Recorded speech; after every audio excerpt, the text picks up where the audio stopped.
Donc, bienvenue aux auditeurs du podcast universitaire en travail social de l'UQO de Saint-Jérôme. Donc, un podcast qui s'adresse justement à toute la communauté universitaire en travail social, mais aussi à tout le monde, encore plus, en fait, tous les membres, donc le public en général.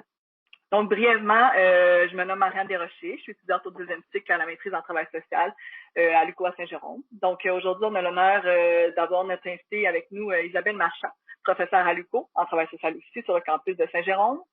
Donc, je vous en dis pas plus, mais en gros, donc Isabelle est là pour nous partager aujourd'hui son parcours scolaire, ses différents emplois antérieurs en travail social, les divers intérêts qu'elle a, implication sociale aussi, puis ses sujets de recherche aussi en travail social.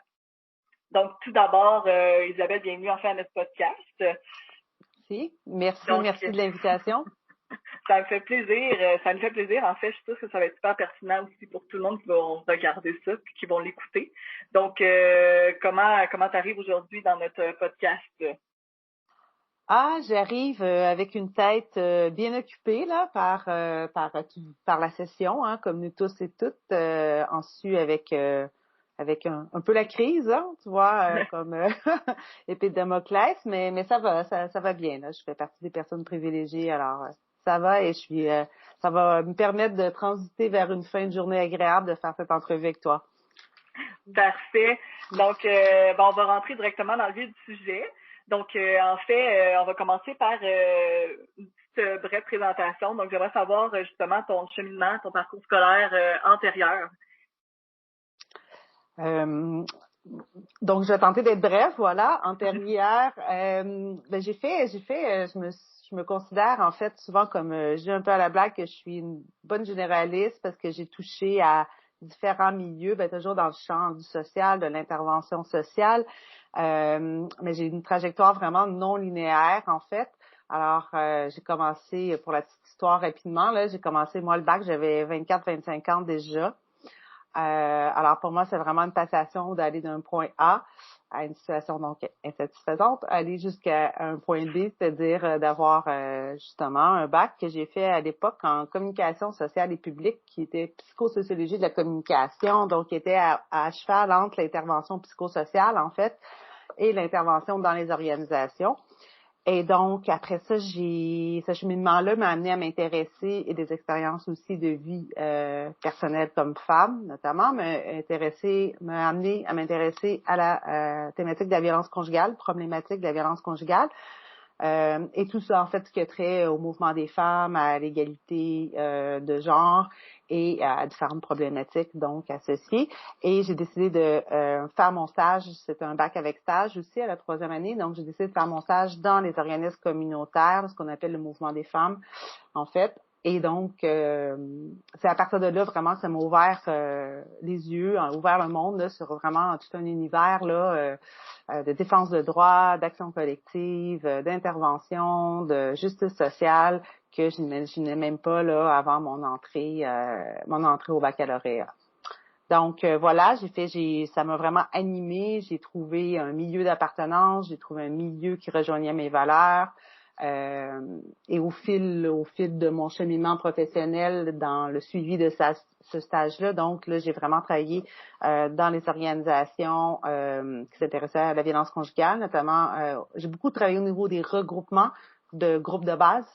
Donc, j'étais davantage au niveau de la formation, de la sensibilisation, de l'action collective, de la défense de droits à la fois des populations touchées par les femmes victimes de violences conjugales, mais aussi de nos membres, dont par exemple les maisons d'hébergement quand j'étais au regroupement des maisons d'hébergement.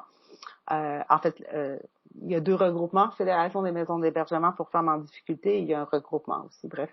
Et suite à ça, j'ai continué, j'ai gravité dans j'ai fait différents lieux, regroupements, centres de femmes, donc plus largement enjeux de justice sociale par rapport toujours aux inégalités.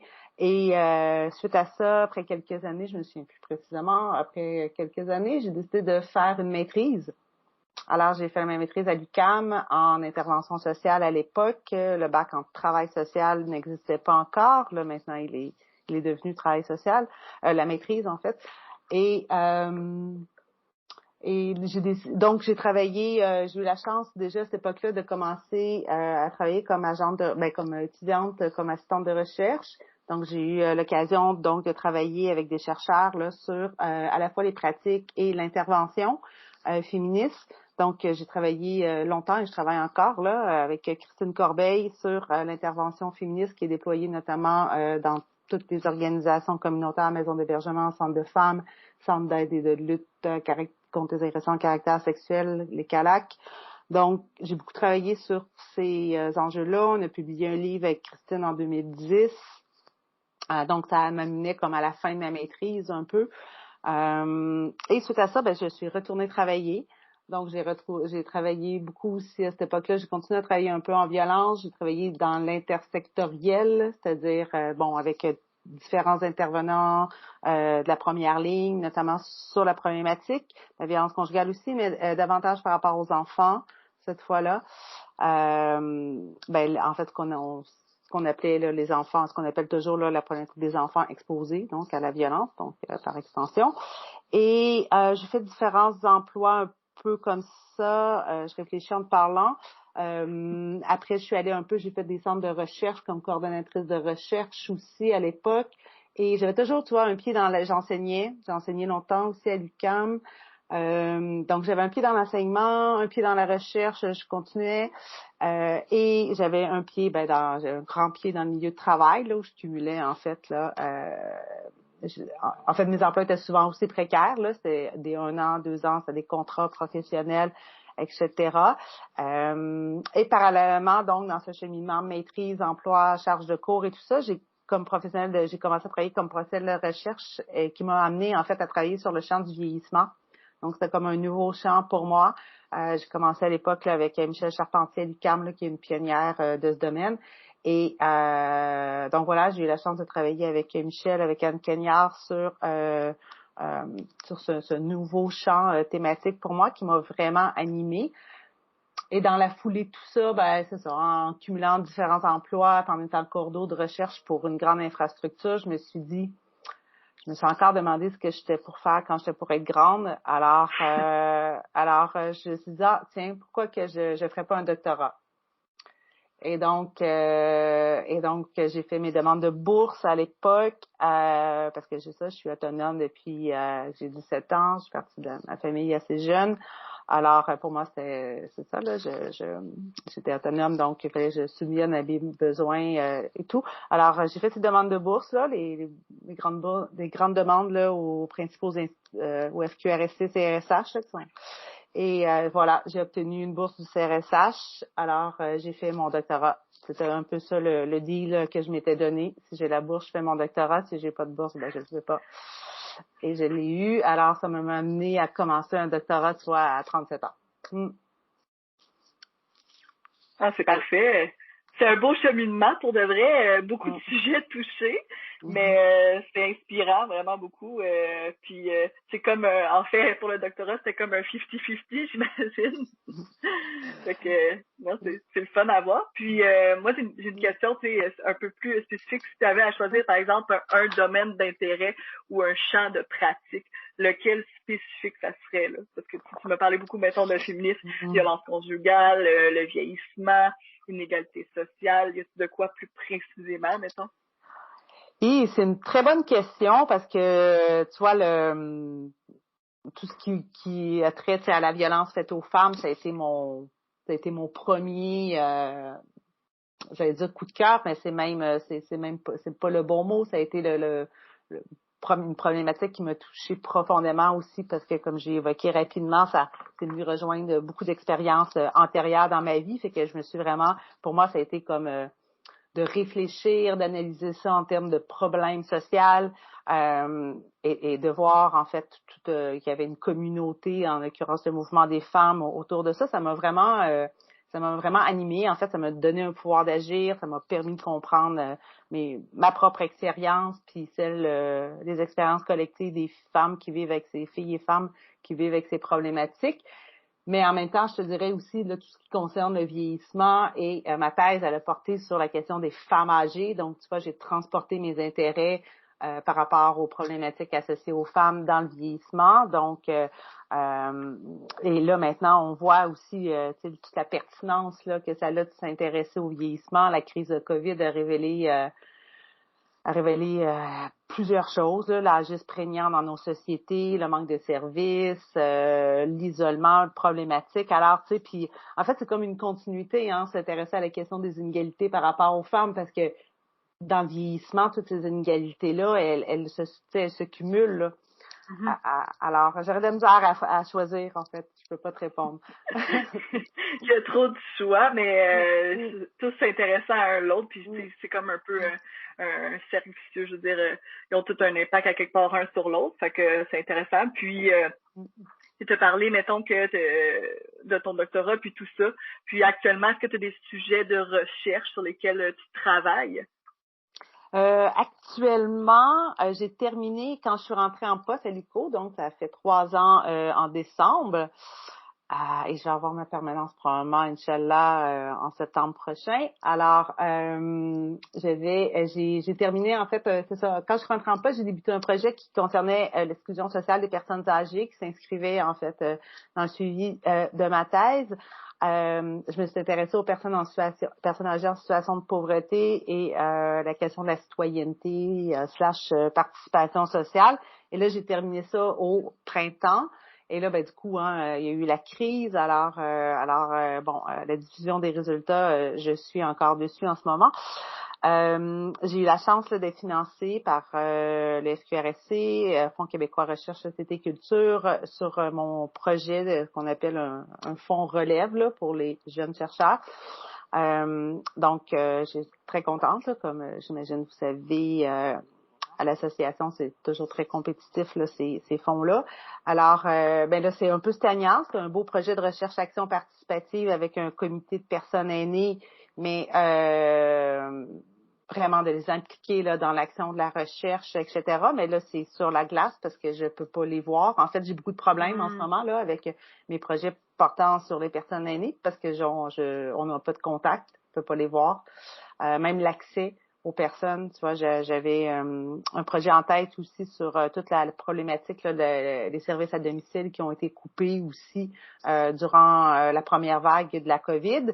Mais là, le souci, c'est ça, l'accès. Et là, on est dans la deuxième vague, fait que c'est la même chose. Les personnes, on n'a pas accès, on peut pas rentrer dans les résidences privées pour personnes autonomes, encore moins les CHSLD. Donc voilà, fait que c'est ça, c'est mes 2 projets là portant. L'autre que j'ai été récemment financée, c'est sur. Je m'intéresse beaucoup au comment les communautés peuvent devenir des communautés d'entraide. Okay. Donc je m'intéresse à toutes les pratiques de participation sociale informelle, disons, comme par exemple l'entraide. Que les personnes aînées déploient en fait, puis qui restent en fait souvent des pratiques invisibles, notamment donc les pratiques que les femmes déploient parce qu'on sait qu'elles sont davantage dans les sphères privées, les sphères de proximité, etc.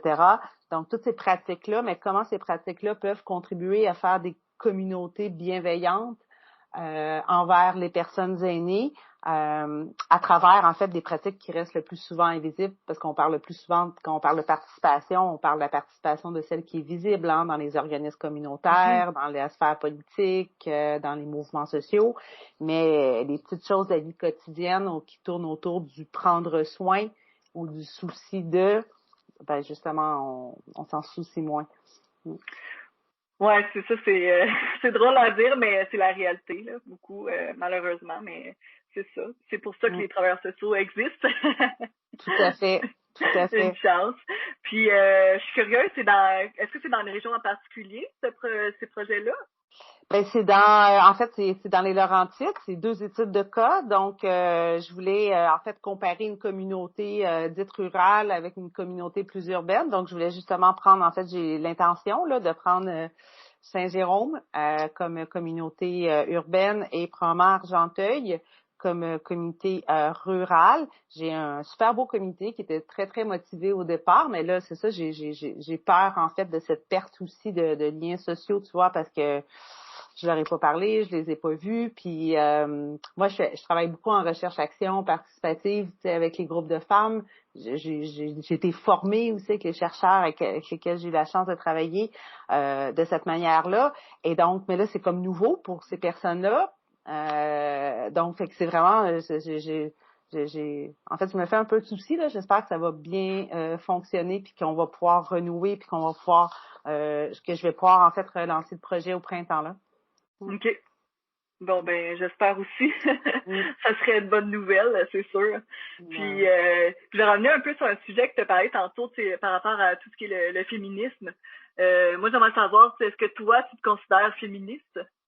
Bien sûr, bien sûr. Puis, pourrais-tu nous en dire un petit peu plus le pourquoi? Ben, le pourquoi, je pense que le féministe, à la base, c'est juste une prise de se dire féministe, une prise de conscience des inégalités sociales, plus spécifiquement entre les hommes et les femmes ou entre les genres. Donc, je crois en fait que le féminisme, ça, c'est pas un parti pris nécessairement pour les femmes. Les femmes sont pas nécessairement plus vertueuses que les hommes. Mais c'est vraiment de s'insurger en fait contre les inégalités sur les inégalités sociales, les systèmes en fait de discrimination qui amènent en fait plein de conséquences dans nos vies. Puis ce qu'on sait en fait des études que j'ai lues sur les jeunes femmes notamment, c'est que le plus souvent, tu sais, les femmes vont se dire féministes à partir du moment où elles ont certaines expériences de vie, qu'elles rentrent en emploi, qu'elles deviennent mères, etc. Parce que c'est probablement le fait de ta génération, mais ça a été la mienne aussi d'être née dans un contexte d'égalité où on avait un univers de possibles devant soi. Mais ça, c'est le discours. Après, quand j'ai grandi, force est de constater que je me suis rendu compte que la réalité était différente. Donc, mon féminisme, en fait, et mon intérêt est lié justement à ce questionnement-là autour de choses que je pouvais pas comprendre à 20 ans, que je comprenais pas à 20 ans, mais c'est vraiment avec les études que j'ai construit, en fait, que j'ai appris à discerner, en fait, que, ben, d'une part, non, ça va pas de soi. Non, c'est pas acceptable. On peut déconstruire, on peut agir sur les choses justement pour déconstruire tous ces systèmes, ces rapports de pouvoir en fait qui amènent des effets inégaux là, selon nos positions privilégiées ou pas comme femmes, parce que il reste encore beaucoup d'inégalités entre les femmes elles-mêmes là.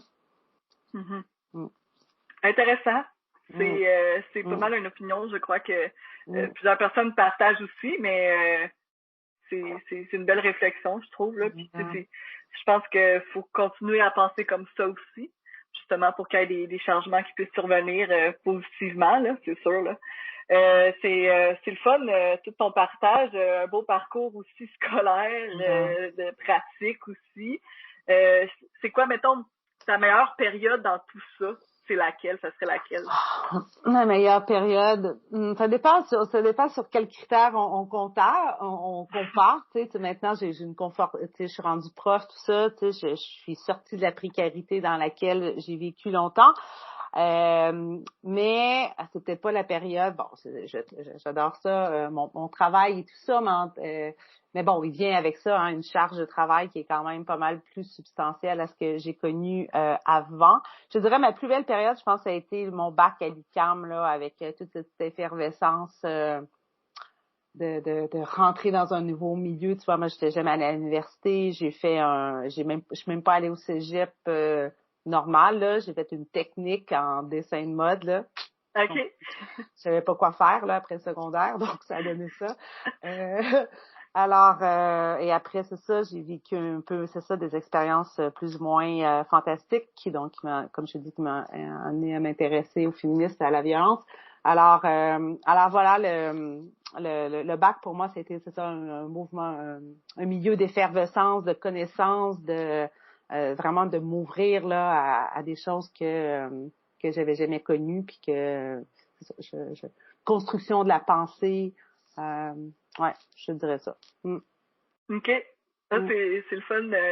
Puis si t'avais, mettons, aujourd'hui à dire quelque chose à l'Isabelle qui était là dans le temps, qu'est-ce que tu dirais, mettons? Avant le bac, tu veux dire, ou rendu avant que je rentre aux études? Ouais. J'avais un goût, tu vois, à cette époque-là, avant de faire ça, je travaillais en restauration, je savais pas quoi faire, je savais que je m'étais dit, je ferais pas ça toute ma vie. Je pense que je me dirais, t'es dans la bonne direction, continue à réfléchir comme ça. OK. Je pense que, Ben, ouais. parfait, ça. Ben, tu sais, moi, j'ai tout le temps dit, tout ce qu'on fait dans la vie va toujours nous servir, peu importe, même si on finit pas dans ce domaine-là. Fait que, peut-être que même ta technique en dessin de mode, je pense, va te faire peut-être encore aujourd'hui. On sait jamais.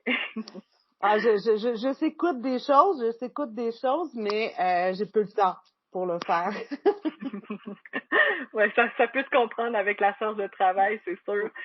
Puis c'est ça, par rapport à ta charge de travail en tant qu'enseignante, tu donnes plusieurs cours à l'université? Je donne, notre tâche régulière comme professeur, c'est 4 cours par année qu'on distribue là, sur 3 sessions, compte tenu qu'une session de fraternité. Mais je me trouve relativement privilégiée en fait parce que j'ai la chance d'enseigner à la maîtrise. Moi, j'aime beaucoup l'enseignement à la maîtrise. C'est pas que j'aime pas le bac, mais je trouve que je suis meilleure en fait. Je me trouve meilleure prof moi-même à la maîtrise qu'au bac. Alors, j'enseigne le cours notamment de développement local à la maîtrise. Cette session, j'enseigne aussi le cours de méthodologie de la recherche, travail social, et au bac, en fait, cours que j'aime beaucoup aussi, mais je crois que c'est les étudiants et étudiantes qui aiment moins ces cours-là. Donc, j'enseigne les cours d'intervention collective, là, méthodologie de l'intervention collective. OK. Puis c'est lequel que tu préfères enseigner?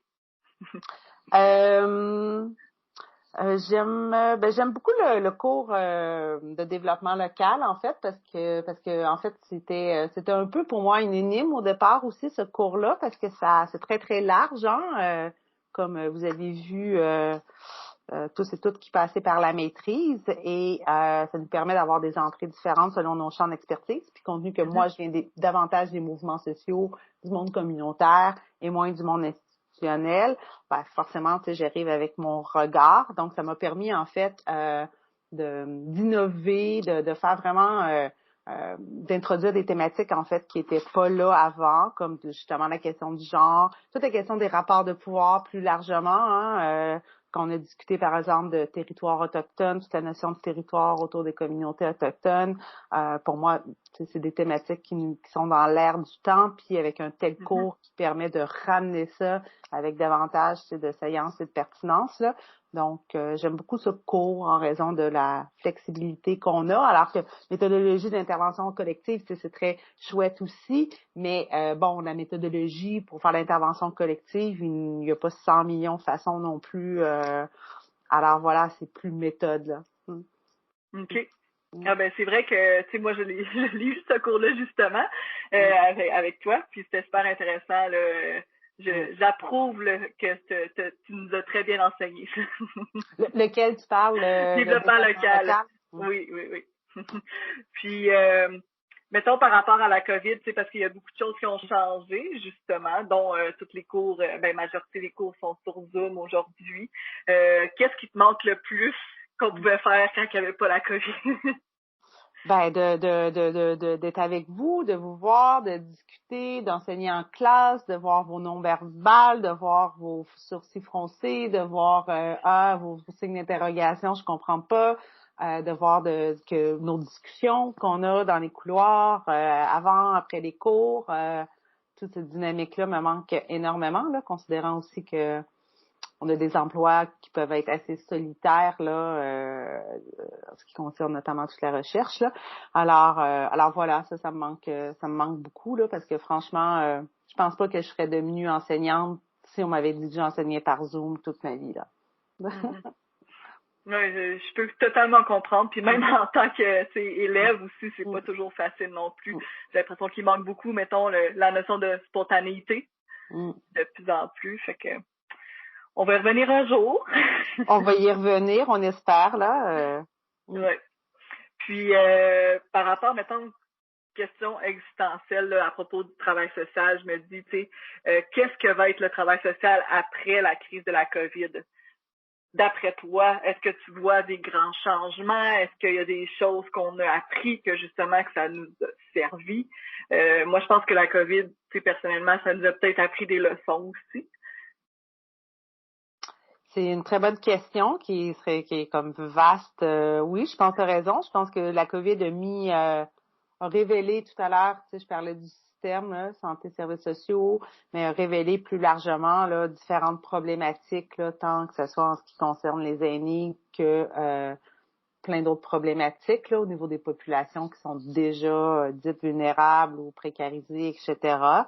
Je pense que le travail social, les intervenantes dans le champ du social, là, largement, là, travailleuses sociales, communautaires, etc. Je pense que vous en avez eu plein les bottes. Il y a vraiment eu de surcharge, mais je crois qu'à travers ça, c'est assez fantastique là, d'observer la résilience des travailleurs, des travailleuses du social, de l'intervention sociale, là, à quel point la capacité de mobilisation, la capacité de réaction, de réactivité pour mettre en place des choses. Donc, je trouve ça beau, je trouve ça créatif, je trouve ça, bien sûr, c'est là où se révèlent les valeurs du travail social dans leur plus grande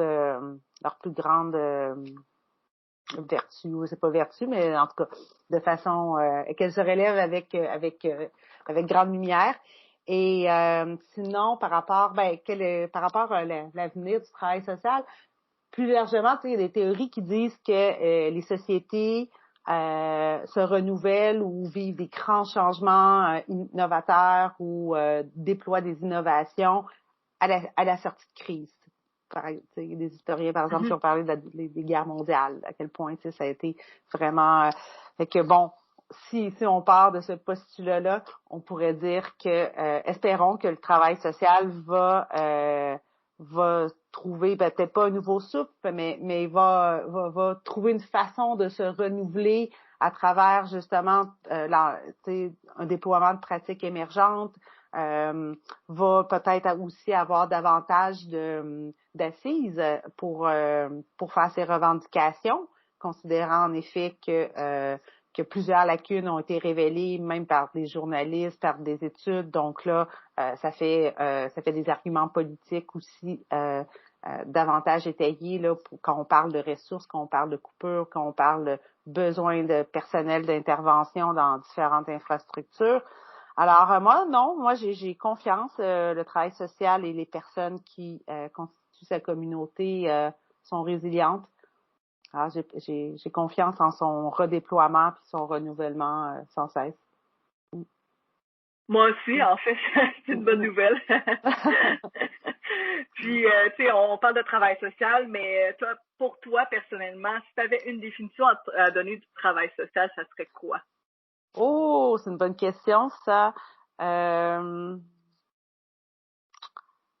pense que la plus grande mission en ce moment, considérant, c'est ça, les enjeux de nos sociétés, de dite crise des liens sociaux, étiolement des communautés, je crois qu'une des missions, en fait, du travail social, ça devrait être d'affilier les gens ensemble, de contribuer à les réseauter dans des communautés locales d'appartenance, par-delà le fonctionnement social. Donc, je crois que c'est vraiment l'importance, c'est ça, c'est l'importance de travailler sur le lien social au sein d'individus qui se sentent peut-être davantage désaffiliés, parce qu'il y a comme une perte de sens aussi quand tu te sens désaffilié. Donc, c'est de travailler à retrouver ce sens, et ce sens-là se trouve souvent au niveau du collectif, de la communauté. Ça peut être une petite communauté, mais donc ouais, je te dirais renouer le lien social.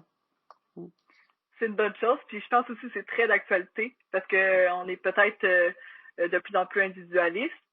Puis on a besoin d'une cohésion aussi, puis surtout après la période qu'on vit en ce moment du grand confinement en pandémie, ça nous manque. C'est là qu'on le voit aussi. C'est là qu'on voit que qu'on a des voisins aussi. Tout à fait. Mm-hmm. Puis on parle de santé mentale, excuse-moi. Oui, non, c'est bon, vas-y. Ouais. Ben, j'allais dire juste, c'est ça, les enjeux de la santé mentale. Je pense qu'il n'y a pas une journée que ça passe, qu'il n'y a pas un journaliste qui l'évoque, tu sais. Donc, tout ça est interrelié aussi, là. On peut bien travailler sur le fonctionnement social d'une personne, mais au-delà de ça, tu sais, étant donné qu'on est des individus profondément sociaux, on peut pas fonctionner là tout seul dans un vacuum là si on n'est pas, on fait pas partie d'un ensemble relationnel là d'une communauté donnée là. Mm-hmm. Oui, exactement. Puis tu sais, je pense que chaque acteur de la société aussi a un rôle à jouer là-dedans aussi là. Fait que c'est super important. Puis c'est bon, j'aime bien la définition que tu nous en donnes du travail social. Souvent c'est très large, tu sais, mais c'est précis dans ton domaine à toi. Puis c'est ça par rapport au tout ce qui est le vieillissement, tu sais. Qu'est-ce que tu en penses, toi? Qu'est-ce que ça, la problématique, mettons, tu sais, on dit souvent que le vieillissement, c'est une problématique, mais est-ce qu'on considère ça vraiment comme une problématique plutôt que, ben, c'est normal de vieillir dans la société? Ben, tu sais, ça renvoie, comment je peux dire ça, rapidement, ça renvoie à tout l'ordre de, oui, en effet, le vieillissement, hein, c'est un fait, c'est une donnée biologique, hein, on est, on devient adulte, on meurt, tu sais. Le fait que ça a été théorisé comme problème social, et que on parle du vieillissement dans les politiques sociales, tu sais, en termes de, non pas en termes de problème social, mais si on l'adresse au niveau des politiques sociales, c'est bien sûr que c'est comme un enjeu social et ça fait partie là des grands risques sociaux là qui ont été définis par certaines institutions et instances paranationales. Mais je veux pas trop m'égarer là en te disant pourquoi ça a été construit comme un problème social ou pas. Mais je t'invite à me préciser ta question, ça va me permettre de me recentrer. J'imagine que, tu sais, mettons, on définit, on dit le problème social du vieillissement, mais qu'est-ce que le problème, justement? C'est quoi au bout de la ligne? C'est la façon qu'on les traite, tu sais, c'est... Tout à fait, oui, merci. Ben c'est ça, comme je disais, hein, c'est sûr que c'est une donnée naturelle, biologique, là, du fait on vieillit tous et toutes. Moi, je dis souvent un peu à la blague, la seule justice en ce monde, c'est qu'on vieillit tous et toutes, pas de la même façon, pas avec les mêmes conditions, bien sûr. Donc, pourquoi regarder ça? En fait, c'est ça d'un problème social parce que ça a été considéré, hein, faut remonter à loin, mais même aux premières guerres, première, deuxième guerre mondiale, où les pays, notamment plus près de nous, la France s'inquiète, tu sais, de voir ces hommes partir au combat et décéder. Et qu'est-ce qui reste dans la population? Ben, il reste des femmes âgées, des vieilles, puis il reste des enfants. Alors, comment un pays va pouvoir devenir productif, assurer sa productivité, sa compétitivité sur la scène internationale, alors que les jeunes hommes, les hommes vaillants représentent une masse, là, une population là dont plusieurs sont tombés au combat, par exemple, etc. Donc, il y a eu une problématique, c'est à peu près à partir de ces années-là, là, 1920, qu'on a défini, tu sais, comme par exemple les catégorisations, tu sais, autour du vieillissement démographique et qu'on a commencé notamment à déployer des politiques natalistes aussi là en France justement pour combler justement pour justement avoir un tissu social là, de nouveaux jeunes, etc. Donc forcément, tu vois, de se représenter le vieillissement comme étant justement atteindre un certain âge fatidique où on perd de nos capacités, on devient un poids. Hein. C'est l'idée du poids social. Pour résumer, on pourrait dire c'est l'idée de devenir un boulet, un poids social pour la société qui a amené vraiment à la fois des représentations négatives de l'avancée en âge et à la fois des politiques sociales aussi qui ont représenté ça, tu sais, comme des politiques d'assistance, par exemple, là, encore en sortie de la Deuxième Guerre, des politiques d'assistance aux vieillards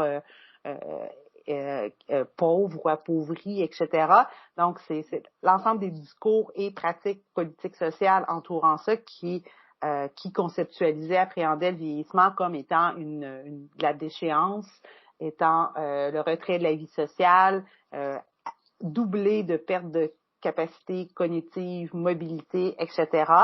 Donc voilà, ça a contribué à construire, en fait, c'est ça, cette image autour d'un vieillir, en fait, qui est pas enviable et qui est surtout pas profitable à une nation qui se veut aussi productive là sur une scène internationale. Bon, bien sûr, on sait que maintenant la réalité elle est beaucoup plus complexe que ça, compte tenu de l'allongement de l'espérance de vie. Notamment parce que nos sociétés ont évolué à la fois dans la mise en place de conditions de vie, avec l'État-providence, les politiques sociales et tout aussi les avancements là, sur le plan biomédical. Oui, ça en fait beaucoup, c'est sûr. Mais ça se comprend pourquoi, justement, c'en est une problématique. C'est vrai qu'il y a des générations qui sont plus vieillissantes, sont plus de gens vieillissants, en fait, que les autres générations. Fait que ça peut causer, c'est sûr, un problème. J'en doute pas. Mais c'est intéressant. Puis, je vais voir quand vous allez sortir vos prochaines recherches sur ça aussi. Là, ça va être super intéressant. On va peut-être faire un autre podcast. Ben oui, pourquoi pas. Puis, tu sais, ce serait très intéressant parce que, tu sais, cette idée de concevoir le vieillissement comme un problème social ici, tu sais, c'est très occidental, hein. On pourrait aller dans d'autres sociétés et le fait c'est ça, tu sais, même la perte de capacité, mais qui est remplacée par autre chose, tu sais, un grand bagage de connaissances, une expérience de vie, la possibilité de transmission intergénérationnelle, tantôt on parlait de lien social, de reconstruction du lien social entre les générations. Donc, il y a c'est ça, cette façon de concevoir le vieillissement comme une tare sociale, là, comme quelque chose d'inéluctable puis qui mène inlassablement vers une fin de vie de perte. Elle est très occidentale et ancrée c'est ça, au Québec, au Canada et dans d'autres pays européens, mais je suis pas une spécialiste des autres pays comme l'Asie, par exemple, ou certains pays africains, mais je suis certaine que la conception du vieillissement diverge aussi. C'est vrai, ça, c'est sûr que c'est quelque chose à prendre en compte aussi, qu'on pense pas peut-être souvent, mais si on sort justement, comme tu dis, du Québec, les conceptions peuvent être vraiment différentes, fait que d'autres points de vue aussi. C'est fun, merci pour ce partage-là.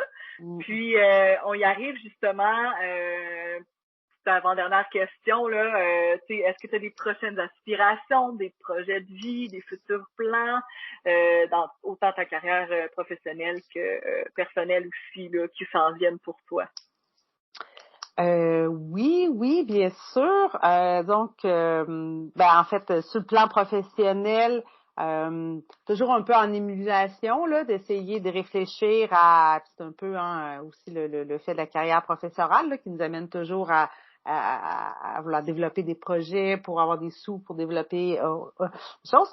Pour l'instant, je suis vraiment en train de m'installer, je te dirais, dans ma carrière professorale, de développer mon agenda de recherche là autour de thèmes que j'essaye de garder centraux parce que j'ai touché à beaucoup de choses. Alors, là, mon enjeu, c'est d'essayer de me rapatrier sur des thèmes centraux, dont personnes âgées, vieillissement, citoyenneté, participation, qui est déjà beaucoup politique du vieillissement, et l'autre qui concerne violence, incluant la violence at large, là, faite aux femmes là, davantage, mais violence sexuelle, conjugale, et aussi les approches là, d'intervention. Donc, je te dirais, j'ai 3 champs, là, les approches d'intervention communautaire, approche d'intervention collective, puis je m'intéresse aussi via à toute l'intersectionnalité, donc dans les approches plus critiques aussi, comment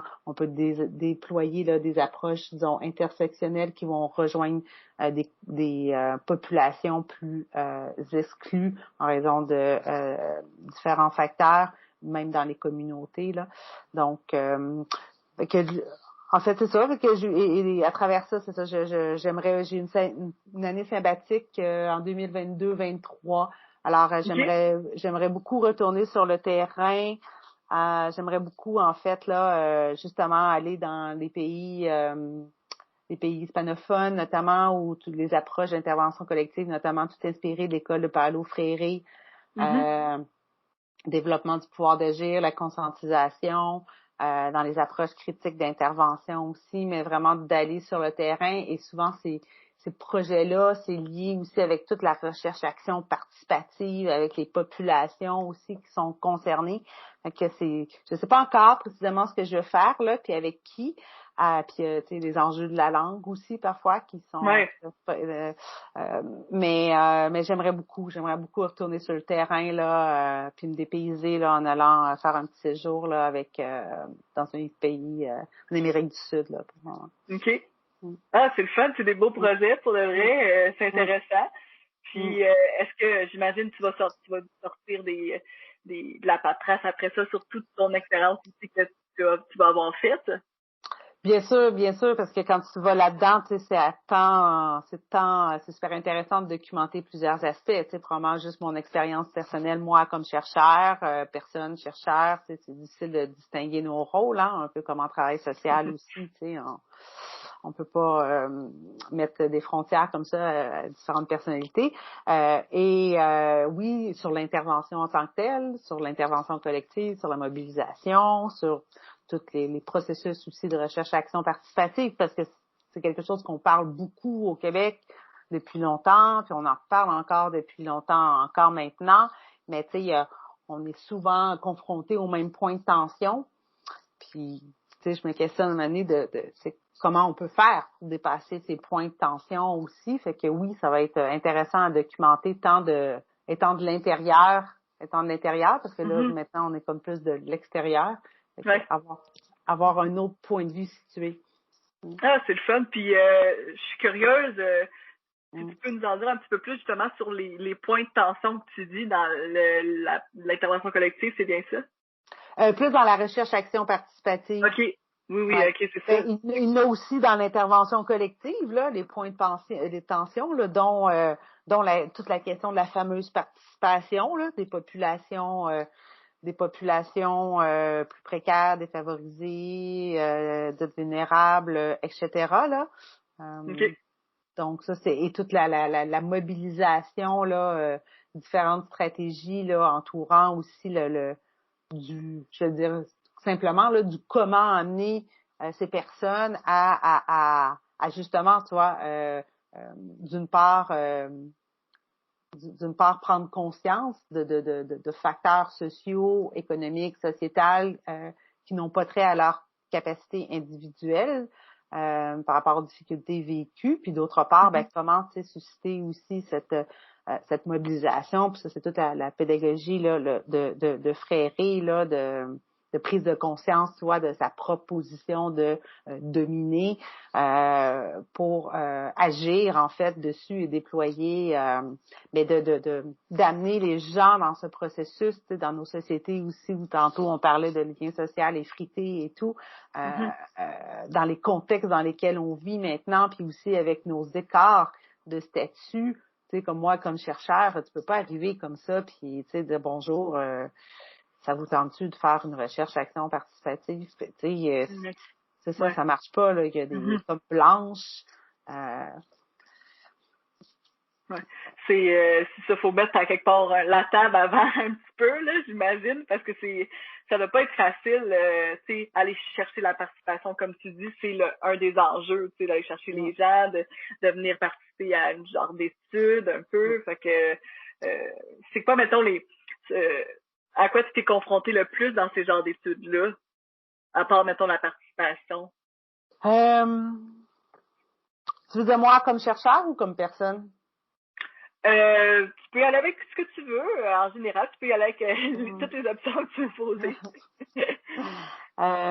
Que je me suis confrontée davantage dans mes études, tu veux dire, par rapport à ça?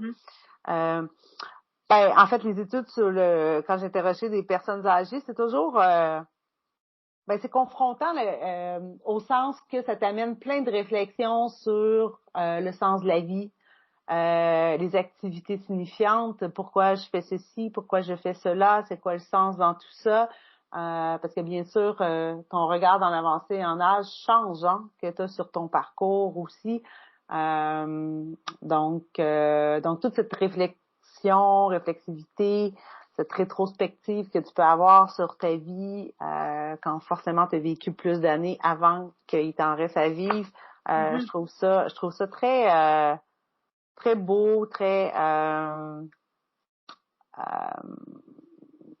voire poétique dans certains cas, réflexif, et tu sais les grandes réflexions là que les personnes peuvent se faire. Donc c'est plus une confrontation. C'est pas vraiment une confrontation, c'est plus c'est ça des réflexions.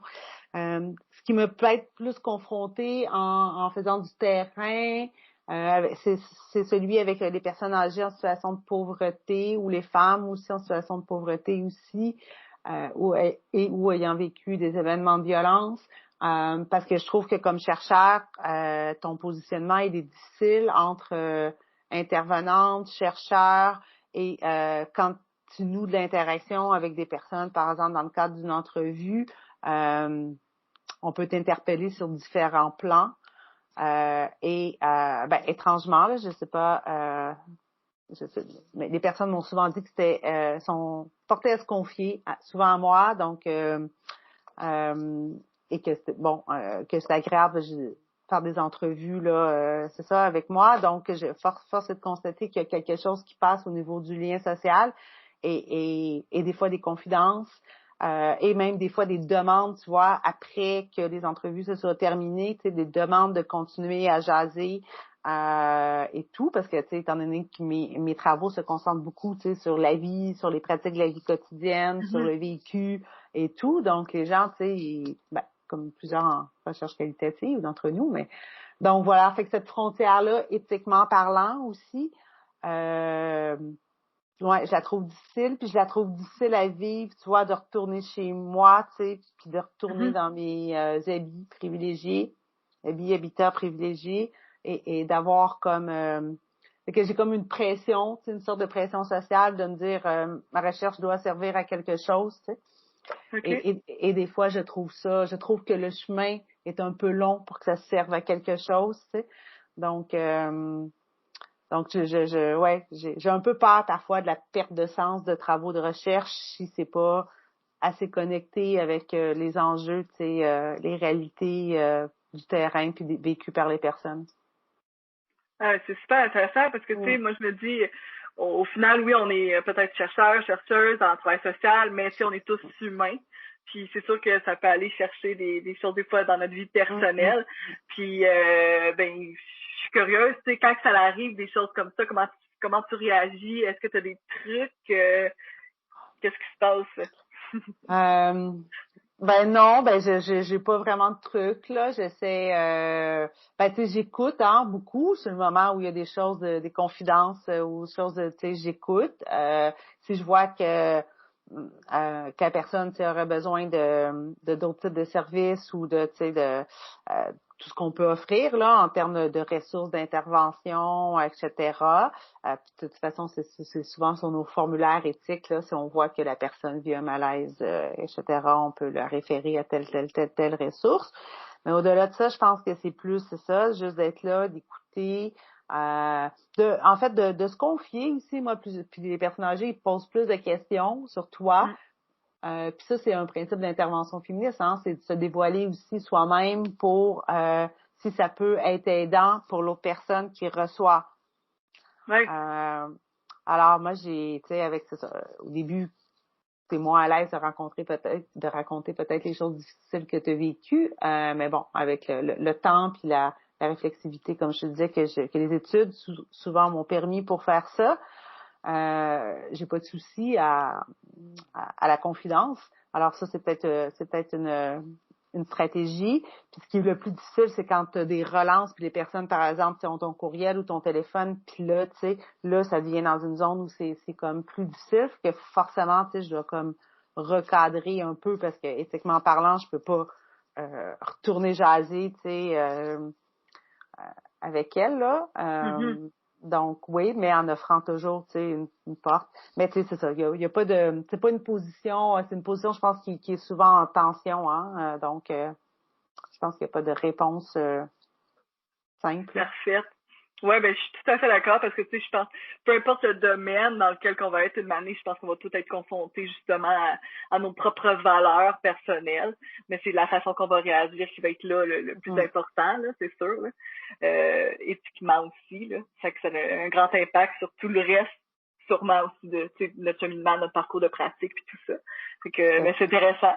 Puis justement, ça m'amène à ma prochaine question qui est si c'est un conseil à donner à quelqu'un, par exemple, un étudiant en travail social, qui est pas sûr de son choix en travail social, qu'est-ce que tu aurais à lui donner comme conseil ou à lui donner comme truc ou peu importe.